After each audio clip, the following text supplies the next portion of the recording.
जो भी सामान आप इकट्ठा करते हो यह सब आपके आखिरी वक्त में काम आने वाला नहीं है, इसलिए कुछ वहाँ के लिए भी बनाओ, वहाँ के लिए बनाओ। आप देखो, अन्य समझो शरीर से, अन्य समझो कि सेवा करते हो जो पुराने सत्संगी हो, ये सेवा का विधान संतों ने ही बनाया। संत आते हैं, समझाते, बताते हैं, कराते हैं, रास्ता भी बताते हैं और रास्ते पर चला करके मंजिल तक पहुँचाते भी हैं। जैसे गुरु महाराज थे, रास्ता बताया, रास्ते पर चलाया, पहुँचाया। रहते इसे मनुष्य शरीर में, हाँ मांस के ही शरीर में रहते हैं, जल्दी लोग पहचान नहीं पाते हैं। हाँ अंतर में जलवा जब तक कोई नहीं देखता है तब तक पहचान नहीं होती। रानी इंदुमती ने देखा कबीर साहब का जलवा, तब बोली कि आप हमको मृतलोक में क्यों नहीं बताए कि मैं ही सब कुछ हूँ। अगर हमको आप मृतलोक में बता दिए होते मैं ही सब कुछ हूँ तो मुझको इतनी साधना क्यों करनी पड़ती, इतनी मेहनत क्यों करनी पड़ती। तब बोले तुझको विश्वास न होता कि मनुष्य शरीर में भी इतनी शक्ति हो सकती है, इसलिए तुझको रास्ता बताया, रास्ते पर चलाया और फिर ये जलवा दिखाया। बोल तेरी मदद किया कि नहीं किया। तब चरणों पर गिर पड़ी, बोली आपके मदद के बगैर तो मैं एक कदम नहीं चल सकती थी, न समाज में चल सकती थी, न मृतलोक के किसी भी दुनिया स्थान में चल सकती थी। और ऊपर तो कदम कदम पर रोड़े आते रहे, लेकिन आपको मैं याद करती रही, बाधाएं हटती रहीं। आपकी दया तो महान है, संतों की महिमा अनंत, अनंत किया उपकार। इसीलिए कहा गया धरती सब कागज करूं, लेखन सब बन रहा है, सात समुद्र में मश करूं। गुरगुण लिखा न जाए, जितनी धरती है कागज बना दिया जाए, जितने पेड़ हैं कलम बना दिया जाए, यानी धरती को कागज बना दिया जाए, पेड़ को कलम बना दिया जाए, समुद्र में स्याही घोल दी जाए, लेकिन गुरु की महिमा को नहीं लिखा जा सकता है। तो प्रेमियों, जो आप गुरु महाराज के भक्त हो, आपको विश्वास करना चाहिए। जैसा गुरु कहें उसी में राजी रहना चाहिए, वही फायदेमंद होता है। एक दृष्टांत याद आ गया, सुना देता हूँ। एक महात्मा जी रहते थे, तो महात्माओं को कोई फिक्र नहीं रहती, न तो खाने की कोई स्वाद लेते हैं, खाने का उनको स्वाद नहीं, बस शरीर चलता रहे डाल लेते हैं जो भी मिल जाए। और तन ढकने के लिए कपड़ा रखते हैं, कोई चमक दमक ऐसा पसंद नहीं करते हैं। उनका तो काम अलग होता है, उनका लक्ष्य अलग होता है। धन के भी भूखे नहीं होते। कहा ना, संत न भूखा तेरे धन का, उनके तो धन है नाम रतन का। पर तेरे धन से कुछ काम कराऊं मैं, भूखे भूखे को खिलवाऊं। वो जहाँ से लेते हैं वही लगा देते हैं, जिससे लिया, जैसे जनता से लिया, एक से लिया, दूसरे के हित में लगा दिया करते हैं। तो उनको जो है कहते हैं फक्कड़ हैं, ये फक्कड़ होते हैं वो साधु जो ऐसे होते हैं। तो कहते हैं कि जो लंगोटी लगाता है, त्याग करता है, उसी की पूजा होती है। भोगी राजा जितने भी हुए, पूजा किसी की भी नहीं हुई, महत्व उसी का बढ़ जाता है। जो इच्छा दुनिया की किसी भी तरह से किसी से नहीं चाहता है कि ये हमारे स्वार्थ की चीज दें या हमको जिसमें हमारा कोई स्वार्थ हो। तो महात्मा का नाम बहुत ज़्यादा था, जाते थे लोग, तमाम दुख तकलीफ दूर होती थी, और दुख तकलीफ दूर करने का, शांति का रास्ता भी वो बताते थे। जो भी उनके शरण में चला जाता था, किसी को लौटाते ठुकराते नहीं थे। तो राजा की सवारी जा रही थी, राजा लोग ऐसे घूमने निकलते थे अपने राज्य में, देखने के लिए, हर चीज़ का जायजा लेने के लिए, प्रजा को दर्शन देने के लिए। क्योंकि लोग देखते थे कि भाई हमारे राजा ऐसे हैं, इस तरह के हैं, उनको देवतुल्य मानते थे, क्योंकि पालन का काम राजा ही करते थे। तो एक तरह से समझो जैसे विष्णु पालन का काम सबका करते हैं, ऐसे अपने राज्य के यानी जनता का पालन राजा करते थे। तो सवारी जा रही थी, तो उनको याद आया कि भाई इसी जगह वो महात्मा कहीं रहते हैं। पूछा, बताया, मंत्री ने पता लगाया, बताया कहा हुजूर इधर रहते हैं। तो मोड़ दी गई सवारी उधर, और वो अपनी कुटिया में से निकले महात्मा जी, और धूल मिट्टी इकट्ठा किया ऐसे ऐसे और ऐसे ऐसे ऐसे कंगूरा बना रहे हैं, तो ऐसा ऐसे दरवाज़ा बना रहे हैं, तो ऐसे वो उसकी बाउंड्री खींच रहे हैं, ऐसे बना रहे हैं, ऐसे घर घरौंदा जिसको बच्चे कहते हैं, खेलते हैं बच्चे मिट्टी इकट्ठा करके गाँव में।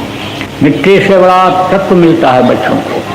अब ये बच्चियाँ तो जल्दी मालिश नहीं करती हैं, कपड़ा गंदा हो जाएगा छोटे बच्चों की, अरे हड्डी मजबूत होती है बच्चों की, मिट्टी में खेलने से मिट्टी धरती का तत्व बच्चों को मिलता है, उससे स्वस्थ होते हैं।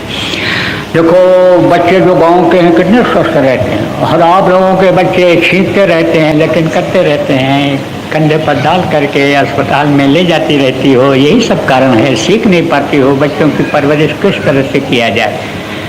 आप ये समझो प्रेमियों की आवाज़ बच्चे की बता देती है कि अब हमको दूध चाहिए। आवाज़ पहचान में आ जाती है बच्चे की कि माँ के प्यार को चाहता है, कि माँ के दूध को चाहता है, भूखा है।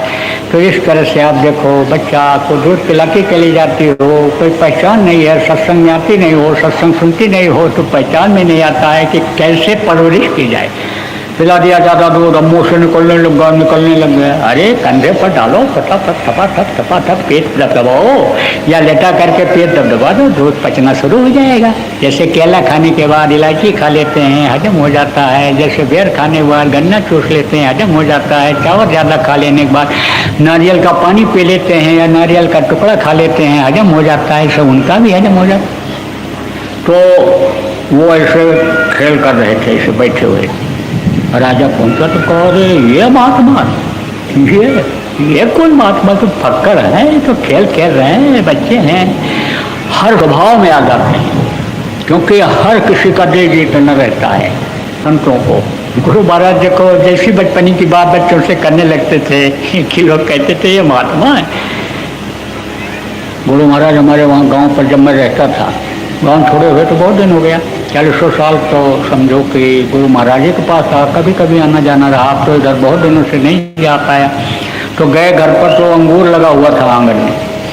तो भाई साहब से हमारे बोले कि इसकी जरा गुड़ाई करा दीजिए, उसमें थोड़ा सा गऊ का डाल दीजिए गोबर, तो ये इसके फल जो निकलेंगे मजबूत रहेंगे, मीठे निकलेंगे।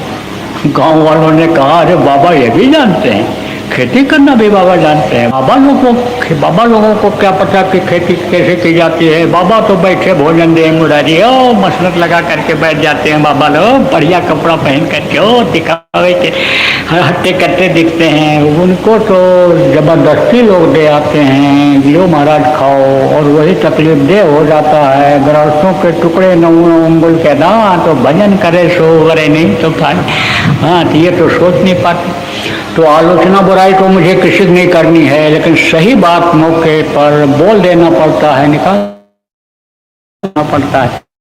तो प्रेम कह रहे तो बाबा हैं ये क्या हैं, तो दादा गुरु के पास एक को आया, तो दादा गुरु नामदान नहीं देना चाहते, हाथ तो लुटाया जा रहा है। उस समय तो देख देख करके नामदान देते थे, उसको नहीं देना चाहते थे। तो गए तो एक कुदड़ी वाली कोट थी, बहुत पैसे लगी हुई थी उसमें, ऐसे कपड़े छोटे छोटे ऐसे सिले हुए थे, उसको आए पहन करके ऐसे बैठ गए। अब वो आया देखा इससे, तो कहा ये नहीं जचे, चल दिया। एक गांव का आदमी पूछा तुम तो कह रहे थे गुरु करने जा रहा हूँ, क्यों लौट रहे हो? बोले जी गुरु जमे नहीं, हमको जचे नहीं है।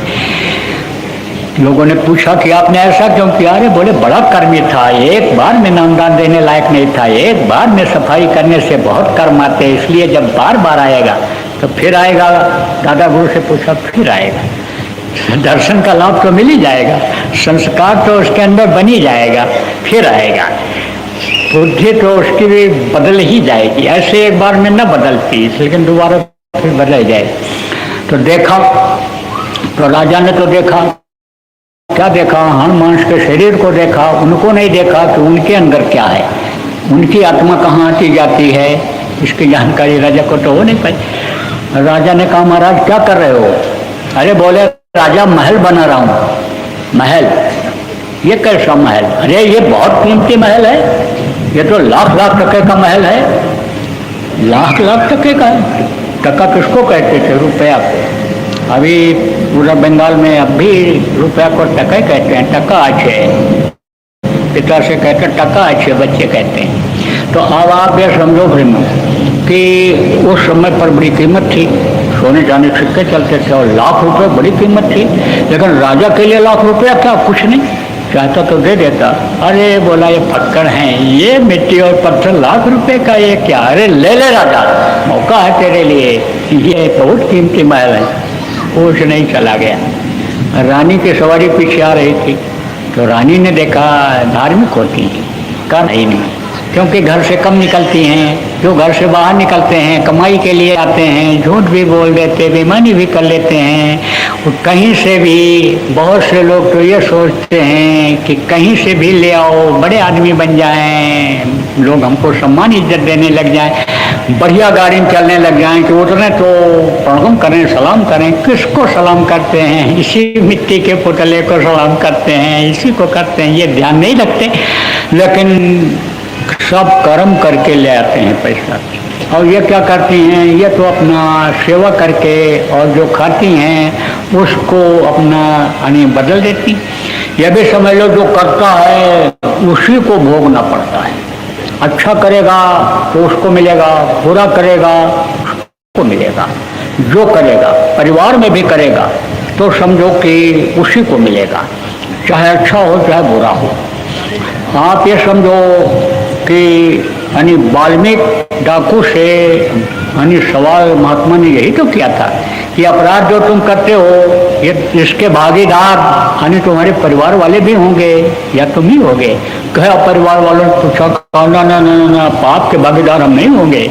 तो ऐसे ही तो रानी धार्मिक थी। रानी ने कहा, प्रणाम किया, कहा महाराज ये क्या कर रहे हो? अरे बोले रानी मकान बना रहा हूँ, महल बना रहा हूँ।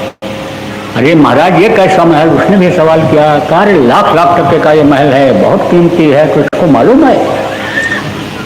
रानी ने कहा अच्छा, महात्मा की बात में दम होता है। कहते ना बुद्धि कभी सही रहती है कभी खराब हो जाती है। वही मैंने कहा ना रजोगुणी रे चलती है। कितना भी मन का है भजन करने को तो कहते हो नहीं नहीं नहीं नहीं, गर्मी लग रही है, पंखा तेज करो, एसी चालू कर दो, फिर कर लेंगे। आप समझो कि तमोगुणी रील आ गई, अरे कुछ नहीं मार देंगे काट देंगे। आप ये समझो सतोगुणी रील आ गई, भाव तो उठा कि चलो चल देते हैं, सत्संग सुनते हैं, भजन ध्यान में सुमरन में साप्ताहिक सत्संग में चलते हैं। लेकिन फिर तमोगुणी रील आ गई, फिर रजोगुणी रील आ गई, बस रुक जाता है यार। रील अच्छी चल रही थी उसकी, कहा साधते हुए न कारज है, यों केले पात के पात पात में पात, क्यों संतों के बात के बात बात में बात। तो बात तो कुछ जरूर है, दे दो अपने लिए, क्या है खजाना भरा है, लाख टका क्या अपने पास तो खजाना भरा हुआ है। बहुत पैसा था, राजा लोगों के पास बहुत पैसा रहता था। अब वो जो राजा मरे तो जहाँ खजाना था वहीं कोई सांप बन करके रखवाली कर रहा है, और कोई वो कबूतर बन करके रखवाली कर रहा है, वहीं मर रहे हैं। कहते हैं ना जहाँ धन जाता है वहीं मन जाता है। लौट लौट 84 आया, लौट लौट करके उसको भोगने के लिए आना पड़ता है। आप देखो प्रारब्ध आपके अच्छे थे, जाते जाते बच गए, रुक गए, तो प्रारब्ध से आपको यह मनुष्य शरीर मिल गया, प्रारब्ध से ही आपको गुरु महाराज जैसे प्रेमियों संत मिल गए और नामदान मिल गया। तो प्रारब्ध उसी से बनता है। तो रानी ने कहा ले लो, हुक्म दिया कैशियर खजांची को, दे दो लाख टका इनको और ले लो एक मकान। और ले लिया। राजा रात को गया, थका थकाया था, खाया और सोया जब तो देखा सपना कि यमराज आए हैं और मैं बहुत चिल्ला रहा हूँ कि अभी हमारा सब काम अधूरा है और हमको तो अभी दस्तखत करना है, हमको तो सब नियम कानून बनाना है, हमको तो प्रजा का ये काम बाकी है, हमारा तो सब बहुत रह गया है, छोड़ दो नहीं छोड़े। और प्रार्थना करने पर भी मैं जब तैयार नहीं हुआ जाने के लिए तो लगाए कोड़ा, मारे, अब घसीटते हुए ले गए और यमराज के सामने पेश किया। यमराज ने कहा कि इसके कुछ अच्छे कर्म भी हैं तो अच्छे कर्म इससे भोगवा दिया जाए। पहले राजा रहा है, कुछ अच्छा कर्म किया है, जनता का भला किया है, कुछ खिलाया पिलाया है, नंगे को कपड़ा पहना दिया है, भूखे को रोटी खिला दिया है, ये सब पुण्य इसने कुछ किया है, तो इसको अभी ले जाओ उधर कुछ दिन विश्राम करा। तो राजा ने कहा चलो विश्राम करो। राजा तो महल में रहते थे, एक तरफ देख रहे थे बढ़िया बढ़िया महल बने हुए हैं, दूसरी तरफ देखे या कुछ साधारण किस्म के घर बने हुए हैं। फिर और आगे बढ़ा, झोपड़ियों में लोगों को देखा, फिर आगे जब और बढ़े बढ़े राजा तो एक तरफ तो महल दिखाई पड़ रहा है, तख्तियाँ लगी हुई हैं महलों के सामने, बाउंड्री वॉल पर तख्तियाँ लगी हुई हैं, नाम लिखा हुआ है कि ये इनका है, ये इनका है, ये इनका है। राजा पढ़ता हुआ जा रहा है, उधर देख रहा है, कोई मारे जा रहे हैं, काटे जा रहे हैं, दौड़ाए जा रहे हैं, नंगे घुमाए जा रहे हैं, जलाए जा रहे हैं, ये सब देख रहा है और घबरा रहा है। लेकिन अब विश्राम के लिए जब मौका मिल गया, विश्राम करो, तो विश्राम का क्या मतलब समझा उसने? वो तो समझा कि अभी हम ले चलेंगे, जैसे महल में हम थे तो राजा है, बोलता कोई अपने को जल्दी छोड़ो, जल्दी नहीं बोलता है। आप ये समझो कि रामलीला हो रही थी, रामलीला का है, सुना थे आपको? रामलीला हो रही थी तो ये हुआ कि भाई रामलीला में क्या हुआ कि जो हनुमान जी बनते थे उनकी हो गई तबीयत खराब। तो जब तबीयत खराब हो गई तो लोगों ने सोचा किसको बनाया जाए, उसमें थोड़ा तंदुरुस्त आदमी चाहिए। तो वहीं रामलीला मैदान के पास में हलवाई की दुकान थी, बोले उसको बना दिया जाए, होशियार है वो, मिठाई तो कितना बढ़िया बनाता है गोल पीट के, उसको बना दिया जाए। मैनेजर ने कहा वो क्या बन पाएगा? रे बोले सिखा देंगे, रिहर्सल कर देंगे, बोल ले जाएगा, बोलने तो है उसमें क्या है, और बाकी तो बढ़िया कपड़ा पहना के तैयार कर देंगे। गए उससे कहे तुमको हनुमान जी बनाना चाहते हैं। और हनुमान जी सोचा उसने कितना नाम हो जाएगा, फोटो खींच जाएगा, कैलेंडर छप जाएगा, हमारा लोग पैर पकड़ेंगे, हमारे ही फोटो के सामने हमारे ही दुकान की मिठाई ले जाएंगे, चढ़ाएंगे, कितना नाम हो जाए। लेकिन बोला भाई झूठ बोलना तो ठीक नहीं, मन में सोचा। तो कहा देखो भाई मैं पढ़ा लिखा नहीं हूँ, कुछ बोल नहीं पाऊंगा, बन तो जाऊंगा जो आप कहोगे। अरे बोले तुमको हम पढ़ा देंगे, तुम चिंता क्यों करते हो, चलो। तो ले गए, खूब पढ़ाए, दिन भर रिहर्सल कराए, बुलवाए। लेकिन जब वो मंच पर पहुंचा और देखा स्टेज पर रावण बैठा हुआ है, अरे तो डर गया, घबरा गया, मुझे वगैरह देखा, और जहाँ जब देखा इसे तैयार रहा, देख रहा है इनको, तो घबरा गया। और जैसे उसने डांटा, ऐ बंदर कौन है तू, क्या है तेरा नाम? कैसे यह भूल गया कि हम हनुमान जी हैं। तो वही नाम जो पहले लोग कहकर पुकारते थे वही उसको याद रहा। तो कहता, जब कहा है बंदर क्या है तेरा नाम, तो डर के बोला सरकार की दुहाई, हम रामदास हलवाई। सब काम खराब कर दिया। ऐसे ही राजा को भी यह था कि मैं तो राजा हूँ, राजमहल में अभी हमको विश्राम कराया जाए। और एक तरफ से ऐसे देखता चला गया, कहीं कोई तख्ती नहीं लगी। पूछा ये क्या है? ये तख्ती लगी है जिनका ये महल है। फिर एकदम किनारे जब पहुंचने लगा था तो रानी का नाम उस पर लिखा हुआ था। बोला हाँ ये मेरी रानी का है, ये महल है, ले चलो इसमें, हम ले चलो। गेट पर जब दूत ले गए तो वहाँ जो दरबारी खड़ा हुआ था, कहा क्या नाम है तुम्हारा? यह नाम है। तो कहा ये तो इस रानी का महल है। अरे मेरी रानी है। अरे तेरी रानी जब थी तो मतलोक में थी, यहाँ तेरी रानी कहाँ आ गई? तू जा अपना मकान खोल, हट जा, नहीं तो अभी तेरे को यहाँ सेवक सिखा देंगे। और राजा घबराया। और तब तक राजा की खुल गई आँख, सपने में देखा तो रानी को जगा करके यह सब बात बताया। तो रानी भी होशियार थी। अरे बोली रानी महात्मा का दर्शन आज आप दिन में किए थे? बोले हाँ किया था। कुछ कहा था उन्होंने? अरे भक्कर महात्मा का क्या क्या वो कहेंगे, वो तो मिट्टी का घरौंदा बना रहे थे, खेल कर रहे थे, कह रहे थे कि ये ले ले ले ले राजा, लाख टके का है। अरे राजन आप चूक गए, आप चूक गए, आपका महल बन जाता वहाँ शरीर छोड़ने के बाद, लेकिन आप तो चूक गए, आप तो चूक गए। अरे तो उन्होंने कहा रानी तुम्हारा वहाँ लेबल लगा हुआ था, तुम्हारा वहाँ नेम प्लेट लगा था। तो कहा तो मैं तो 1 लाख का खरीद के आई थी वहाँ। तब उसको ये विश्वास हुआ कि ये चीज़ें जाने वाली नहीं हैं। वो जो परमार्थ में मन को, धन को, तन को लगा देते हैं, वही चीज वहाँ आगे काम आती है। तो देखो ज़्यादा समय नहीं लेंगे बात का, क्योंकि नामदान भी देना। तो आज जो नामदान लेने के लिए आए हो, आप ये समझो कि 22 घंटा आपको इस शरीर के लिए काम करना है और 2 घंटा अपने आत्मा के लिए। आत्मा ही शरीर को चलाती है। आत्मा के निकल जाने के बाद शरीर की कोई कीमत नहीं रह जाती है। आत्मा के लिए करना है। बहुत सरल है, बहुत आसान है। इससे सरल साधना इस समय पर दुनिया में लोक और परलोक बनाने का कोई है ही नहीं। न आपको घर छोड़ना है, न जमीन जायदाद छोड़नी है, न बाल बच्चों को छोड़ना है। गृहस्थ आश्रम में आप रहते हो तो गृहस्थ आश्रम में रहो, माता पिता की सेवा करो। परिवार आ गया, बच्चे हो गए, औरत आ गई, उनका देख रेख रखो।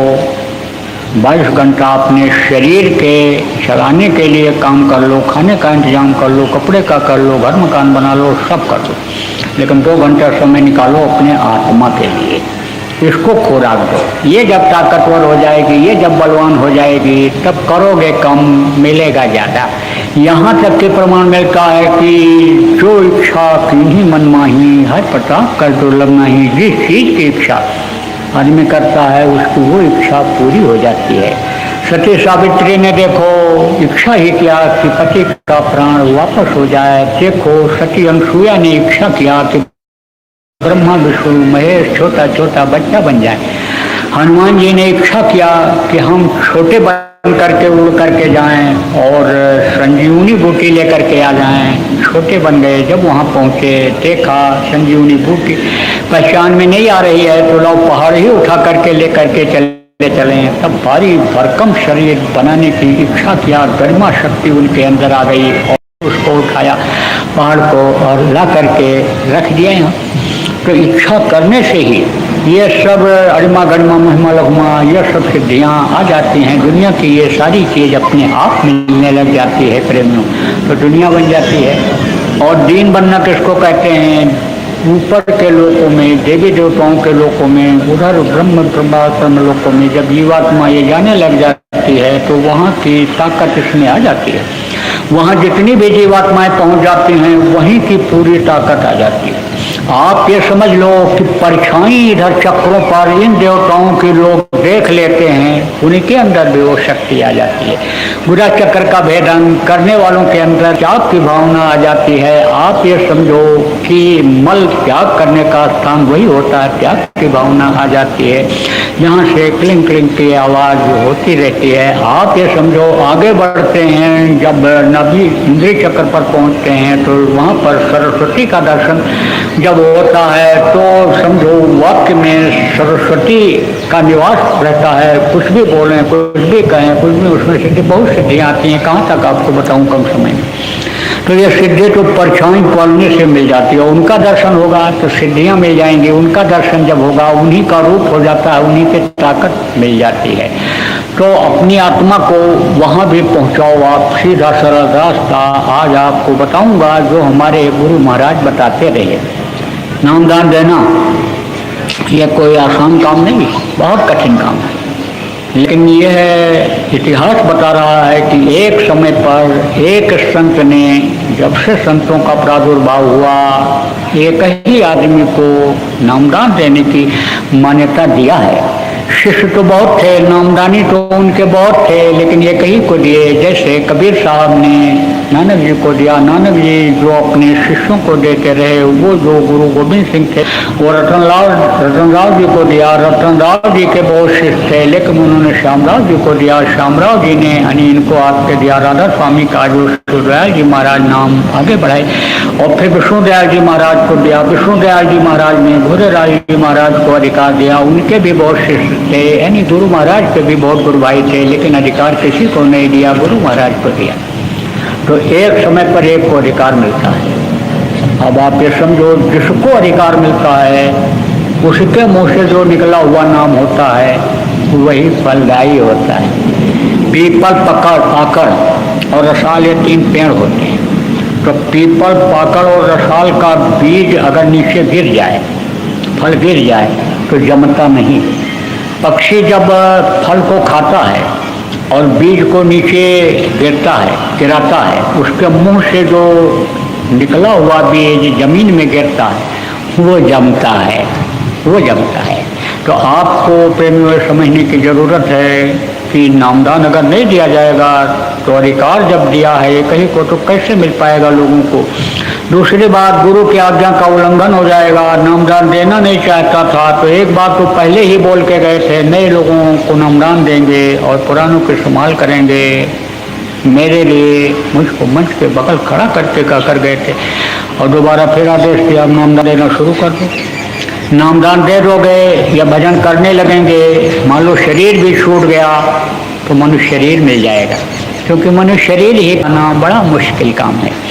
तो प्रेमियों नामदान सबको देता हूँ, कहीं भी जाता हूँ, लाखों लाख की भीड़ गुरु महाराज के कार्यक्रम में होती थी और मेरे कार्यक्रम में प्रेमी आते हैं। गुरु महाराज के भी प्रेमी बहुत से आते हैं जो गुरु के वचनों को पकड़ रखे हैं, गुरु की दया दुआ का जिनको अनुभव है वो यहाँ भी आते हैं और गुरु महाराज उनके अंदर आज भी मेरे पास आने पर दया का अनुभव कराते हैं। तो पुराने भी आते हैं और तो नए लोग बहुत आने लग गए। जब से नामदान शुरू हुआ बहुत से नए लोगों ने नामदान लिया, नए लोग भी बहुत लोग नामदानी आते हैं।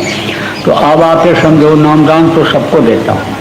विदेशों में गया, 15-16 देशों में नामदान दिया हूँ, गया तो और कई देशों में, लेकिन वहाँ ऐसा संयोग नहीं बना। वहाँ मिशन परमिशन तमाम चक्कर था, लेकिन जहाँ पर व्यवस्था बनी वहाँ सब जगह नामदान दिया। उसमें कोताही और बेईमानी नहीं करता हूँ। शरीर काम दे न दे लेकिन हौसला और हिम्मत बराबर बनाए रखता हूँ कि नामदान दे दिया जाए इनको।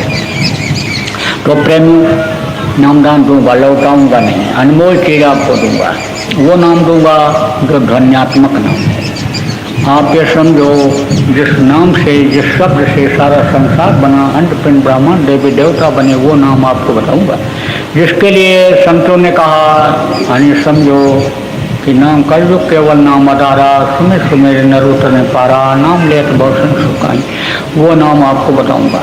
पंच नाम कबीर साहब ने कहा, पंच नाम पंचध्वनि, यानी आपके नानक साहब ने कहा यही 5 नाम, यानी समझो कि आपके राधा स्वामी का प्रचार करने वाले, राधा स्वामी नाम को जगाने वाले शिवदयाल जी महाराज ने कहा कि घर घर गुरु दिखलावें, पंच शब्द ध्वनि बतलावें। तो अब आप ये समझो कि ये 5 नाम आपको बताऊंगा, ध्वन्यात्मक नाम। यह ध्वन्यात्मक नाम है, यह निर्मायक नाम है। माया के लोक में ये नहीं आते हैं, मनुष्य शरीर में नहीं आते हैं, ये 5 हैं। इनके लोगों से जाना पड़ता है। ये जब खुश हो जाते हैं अपनी तरफ खींच लेते हैं, रुकावट किसी भी तरह की नहीं रहती है। बॉर्डर पर पहुंचने पर समझ लो कि दिक्कत आती भी है तो गुरु को जब याद करते हैं तो समझो कि वो निकाल दिया करते हैं, आ जाते हैं, आगे बढ़ गए, उनके पीछे लग जाओ। जैसे कोई औरत शादी कर लेती है, पति के साथ कहीं जाती है तो पति के साथ वो भी चली जाती है, रोक टोक नहीं होता है। ऐसे ही संतों के जो जीव अपनाए हुए होते हैं, नामदान लिए हुए होते हैं, समझो कि एक तरह से वो सगाई जैसे कर लेते हैं, संबंध उनका इस तरह का हो जाता है, फिर रोक टोक नहीं होती। तो 5 नाम आपको बताऊंगा, यह है ध्वन्यात्मक नाम। एक होता है वर्णात्मक नाम, जैसे महापुरुष आते हैं तो जगाते हैं, उससे लोगों का भी भला होता है, उनके मिशन में भी कामयाबी मिलती है। जैसे राम नाम को जगाया राम ने तो विश्वास उससे लोगों का बढ़ा, बंदर और भालुओं के अंदर हिम्मत आई, विश्वास हो गया कि अवतारी हैं, ये इस समय पर भगवान हैं, ये कभी हार नहीं सकते हैं, इसलिए उनका साथ उन्होंने दिया। और जब पत्थर पर राम राम लिख करके समुद्र में डाला गया, पुल बन गया, तो उनको पार होने में मदद मिली। उनके मिशन में भी ये राम नाम काम आया। कृष्ण आए, कृष्ण नाम जगाए, राधा स्वामी आए, राधा स्वामी नाम जगाया। आप समझो वाहे गुरु नाम किसने जगाया? नानक जी ने जगाया। सत साहब नाम किसने जगाया था? कबीर साहब ने। ये तो वर्णात्मक नाम था। इसको समझ लो आपकी जैसे लोहा को पारस पत्थर से छुआओ तो सोना बन जाता है, लेकिन लोहा के ऊपर अगर जंग लगा हुआ रहे, गंदगी लगी रहे तो नहीं सोना बनता। तो समझ लो कि उसको साफ करना पड़ता है, रेगमाल से साफ करते हैं उसको। तो ये समझ लो कि एक तरह से जीवात्मा के ऊपर जो कर्म लगे हैं उनको सफाई करने का एक रेगमाल है, जान माल की रक्षा करने का अन्य लोगों के लिए। ये समझ लो जय गुरुदेव नाम जागृत नाम है, मुसीबतों में आराम पाने का ये जय गुरुदेव नाम है। विश्वास के साथ इस जय गुरुदेव नाम की ध्वनि जब घर में लोग बोलने लग गए, एक घंटा परिवार वालों को बुलवाने लग गए, तो आप बताते हैं कि तकलीफों में बहुत आराम मिल गया, बीमारियां भी कम हो गई, लड़ाई झगड़ा कुछ भी नहीं के बराबर हो गया, रुपया पैसा में बरकत नहीं होती थी उसमें भी अब अच्छा दिख रहा है, हर तरह से फायदा लोगों को दिखाई पड़ा।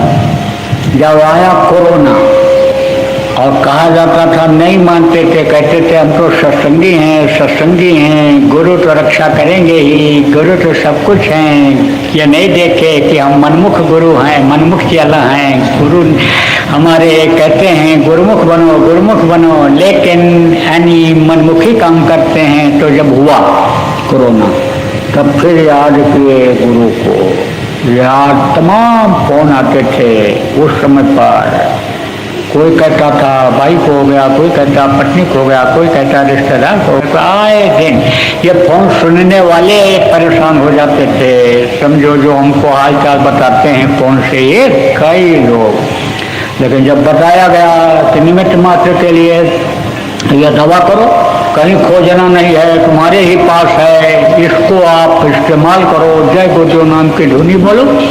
तो जिनका केस बिगड़ा नहीं था वो विश्वास के साथ जय गुरुदेव नाम की ध्वनि बोलने लग गए, जय गुरुदेव नाम बोलकर दवा इस्तेमाल करने लग गए और गुरु की दया हो गई, ठीक हो गए।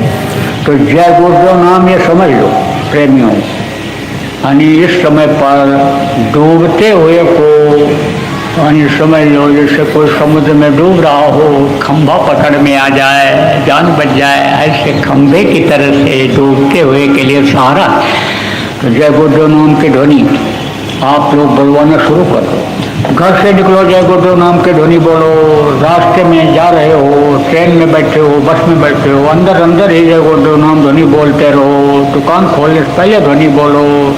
आप ये समझो कोई चीज तोलने सौदा देने से पहले अंदर में ही जय गुरुदेव नाम की ध्वनि बोल लो। कोई भी काम करो जय गुरुदेव नाम ध्वनि बोल कर करो, जय गुरुदेव नाम ध्वनि बोलकर भोजन बनाना शुरू करो। भोजन बनाने के बाद जय गुरुदेव नाम की ध्वनि बोल करके भोग लगा करके गुरु को याद करके भोग लगा करके फिर खाओ तो वो प्रसाद बनेगा।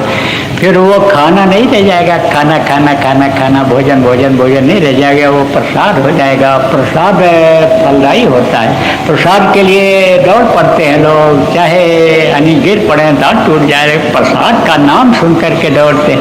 तो जब प्रसाद बन जाता है तो प्रसाद फायदेमंद होता है। तो अब आप तो समझो ये जय गुरुदेव नाम बराबर याद रखना। जो नए लोग आए हो कैसे बोलोगे जय गुरुदेव नाम की ध्वनि बता देता हूँ।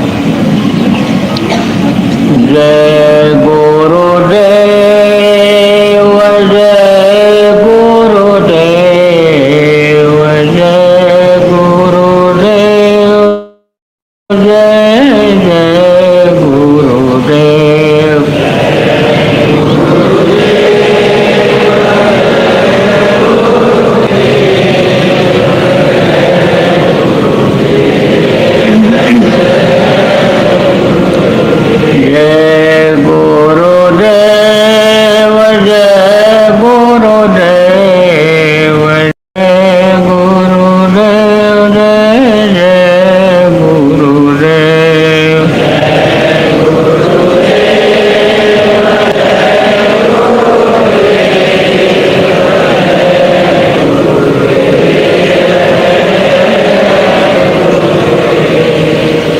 इसी तरह से जय गुरुदेव नाम की ध्वनि बोलना है और बुलवाना है, लोगों को बताना है। जो भी मिलने जुलने वाले रिश्तेदार परिचित लोग हैं सबको बताओ, किसी का भला हो जाए आपके वजह से, यही है परमार्थी काम, दूसरे का भला कर दो, सबको बताओ, जिससे कोई स्वार्थ न हो, कोई पहचान न हो, उसको भी बताओ, कोई दिक्कत नहीं है। जब फायदा उठाएगा तो पैर छुएगा। अभी तो आलोचना भी कर सकता है, आपका गाली भी दे सकता है अगर गंदगी अंदर भरी हुई है उसके, मांस मछली अंदर शराब चोरी व्यभिचार कतल खोज, अरे इसका जब भरा हुआ है जो, तो वो मुँह से निकलेगा, शेखु जो नाम जब कान के अंदर जाएगा तो गाली गुप्ता भी दे देगा। लेकिन जब कर्म कट जाएंगे, मान लो बोलने ही लगा, तो समझो फिर पैर छुएगा आपका और कहेगा आपने मेरी जान बचा लिया, नहीं तो मैं तो आदमी कहाँ से कहाँ चला गया होता।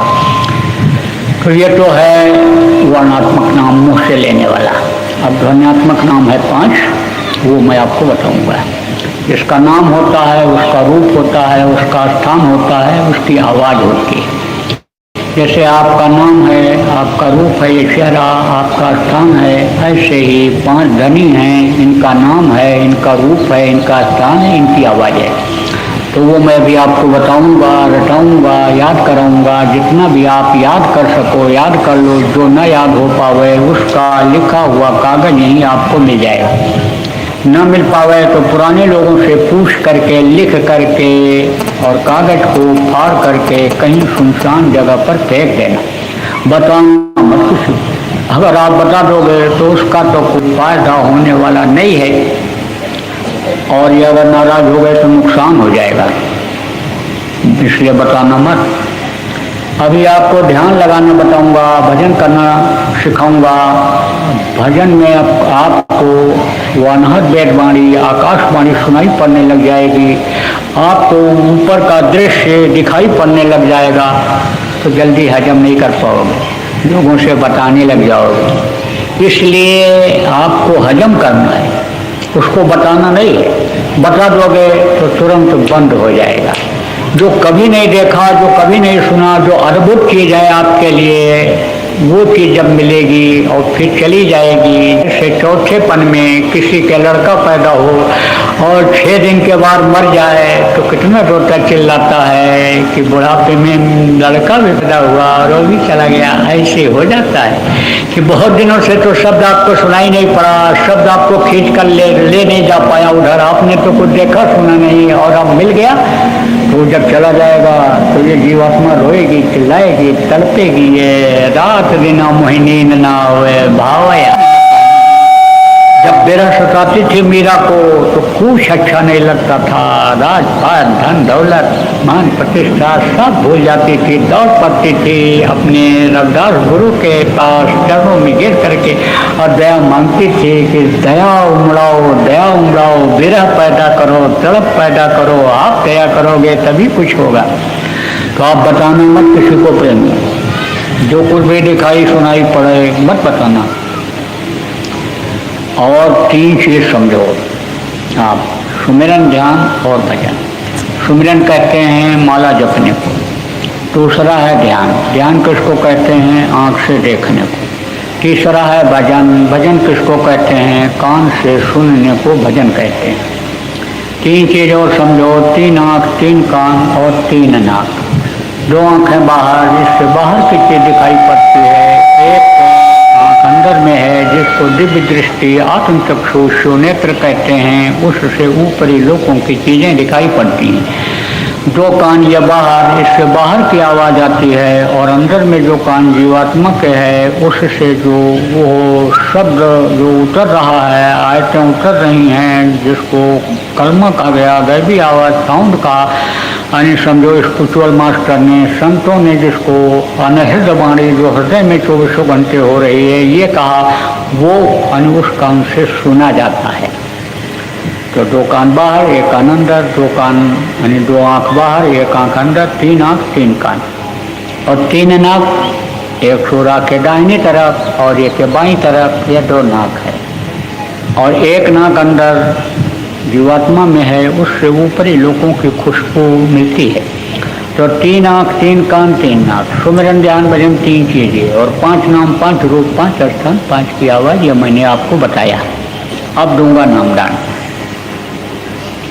तो है तो 100 गिलास दूध रोज पी लो, है तो अच्छा खाओ, हजम कर सको तो खूब खाओ, 2 किलो घी खा लो, अच्छे घर में रहो, घर छोड़ना नहीं, जमीन जायदाद नहीं छोड़ना, बाल बच्चों को नहीं छोड़ना, हर तरफ से आपको आज़ादी दी जा रही है।